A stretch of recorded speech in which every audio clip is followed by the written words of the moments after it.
Bonjour à tous et bienvenue sur supportrésistance.com pour notre analyse de la paire euro-dollar pour le lundi 28 novembre 2011.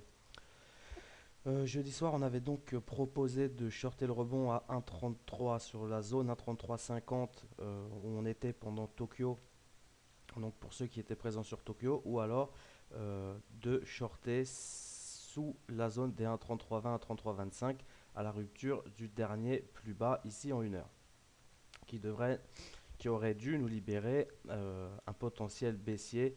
Donc on avait une cible à 1,3210 ou 1,3160 pour les plus courageux, hein, et donc on a fait un plus bas à 1,3210 hein, précisément.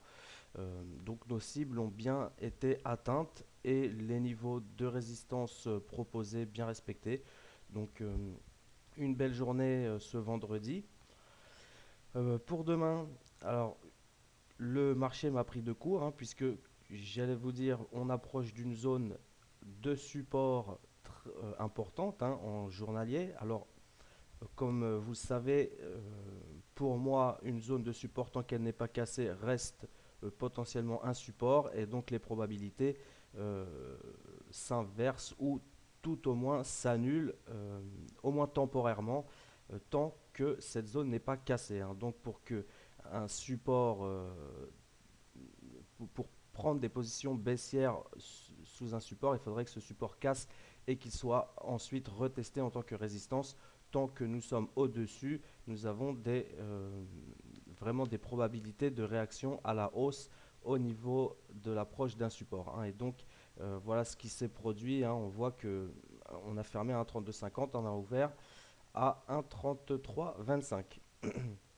Euh, D'ailleurs, on avait un petit peu le même scénario sur le CAC, hein, puisque moi j'ai travaillé plutôt sur le CAC vendredi, pas vraiment sur l'euro-dollar, et j'ai travaillé le CAC que sur des longs, sur la zone, on va voir ici, 2800-2810.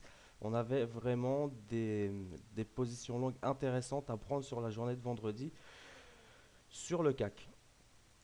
On a eu un petit peu le même scénario sur l'euro-dollar, hein, à partir de 14h30 jusqu'à 16h. Alors, mais bon, c'est vraiment difficile de travailler de cette manière sur le Forex. On a vraiment des tendances très très poussives. Euh, bon, bref.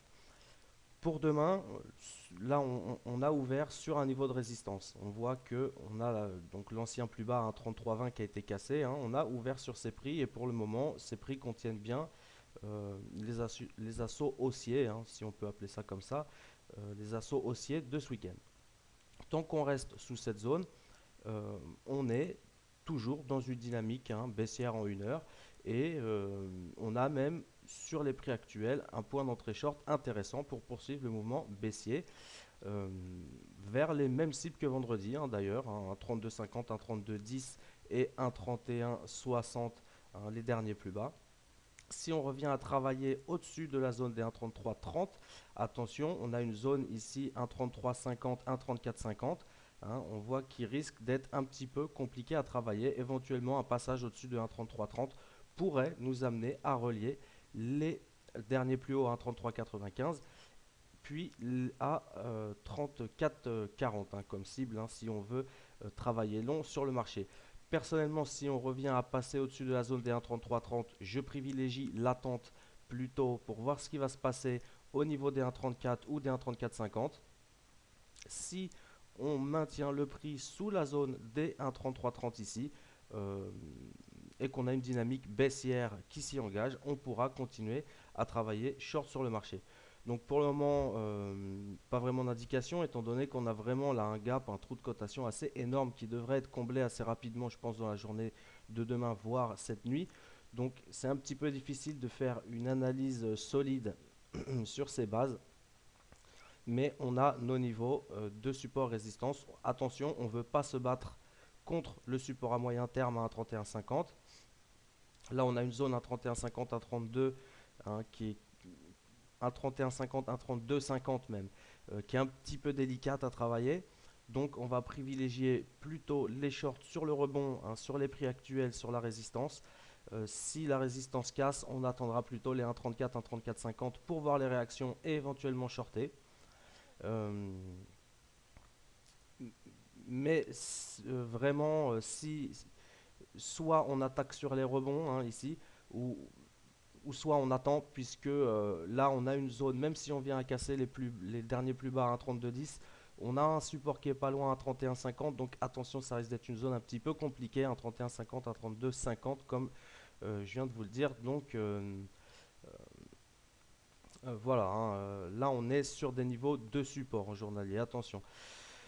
Donc voilà, hein, comme on vient de le dire, hein, tant qu'on maintient les prix sous un 32,30, on continue d'être baissier à court terme, hein. On peut aller chercher des cibles à un 32,60, un 32,10 et un 31,60.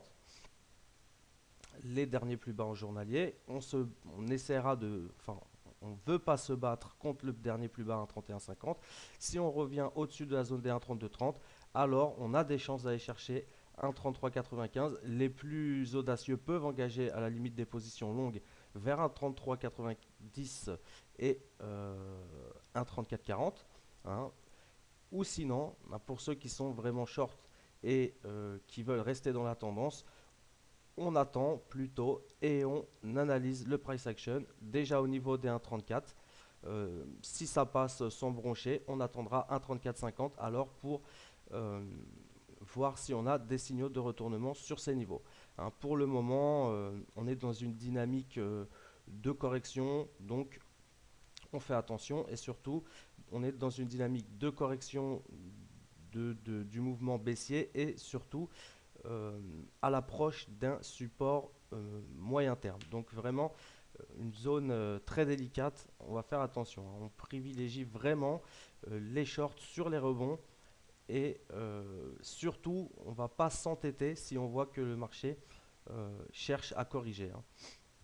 Donc voilà, on aura certainement une analyse un peu plus concrète demain avec plus d'informations et de renseignements. Là, c'est vrai que c'est un petit peu délicat pour prévoir quelque chose pour demain, hein, mais on a cette zone pivot hein, pour demain à 1,3330 puisqu'elle devrait faire résistance, hein. C'est les plus bas qui ont été cassés pour valider euh, la poursuite baissière qu'on avait engagée hein, en cassant.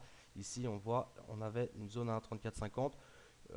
On l'a cassé, on est revenu tester à peu près ce niveau à 1,34 et on a validé la poursuite de la baisse. Donc là, pour poursuivre la logique, hein, le dernier plus bas devrait faire résistance. S'il ne le fait pas, on attendra 1,34 et si on n'a toujours pas de réaction baissière sur ces niveaux, on attendra 1,3450 pardon, pour voir si on a encore une réaction baissière. Repasser au-dessus des 1,3450 serait vraiment un signal fort hein, de remise en question de la dynamique baissière à court terme. Voilà ce qu'on peut dire pour demain. Je vous souhaite donc une bonne soirée et donc à demain soir sur supportrésistance.com.